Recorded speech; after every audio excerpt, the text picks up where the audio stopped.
This is a Sage Story. So this story starts about 15 years ago in 1998. I had been in private practice in dentistry for several years, and I was starting to date a man.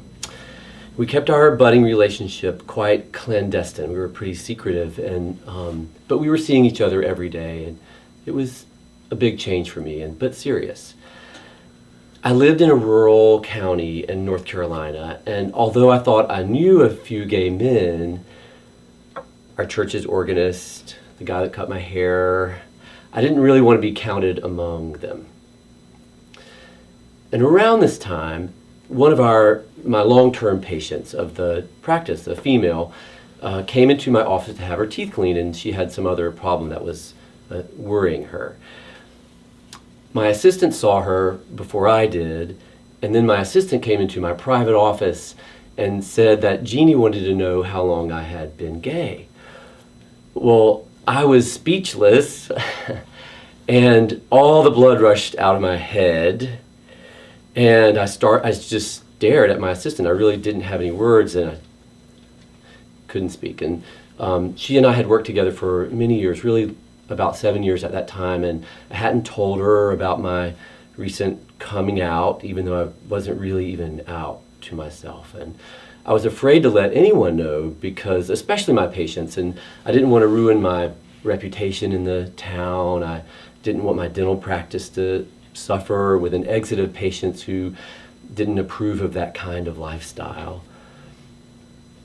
All I could stammer to my assistant at the time was that I'm not gay.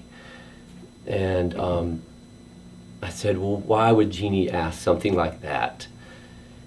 My assistant said, okay, and she left the room, and she said she'd tell her that. I was so embarrassed.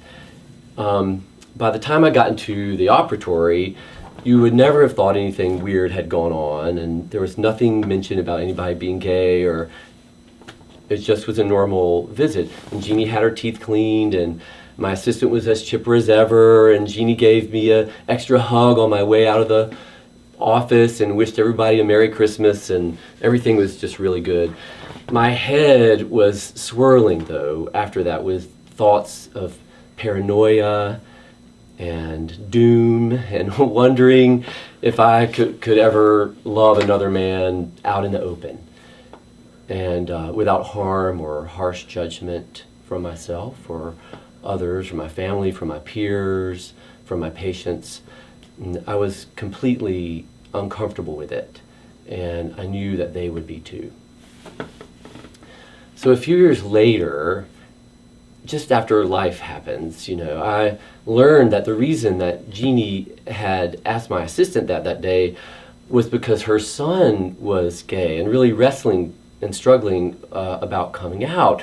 And she just assumed that I was gay, and she wanted my help and advice because she thought I was a good role model and I would give her son really good advice, and she just thought I would be a big help for her. She thought that I was well-adjusted and confident, and even though I was awkward and silly and afraid in my own mind, and I was even more embarrassed that I hadn't been a good forthright at the time that she asked me.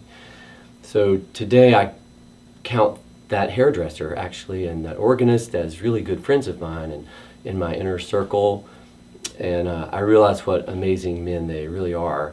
And I admire the way that they were not really afraid to be authentic and brave with their lives despite the stereotypes of the time and bullying that happened even then. And so today I try to be brave and a better role model for those that are struggling with their sexual identity.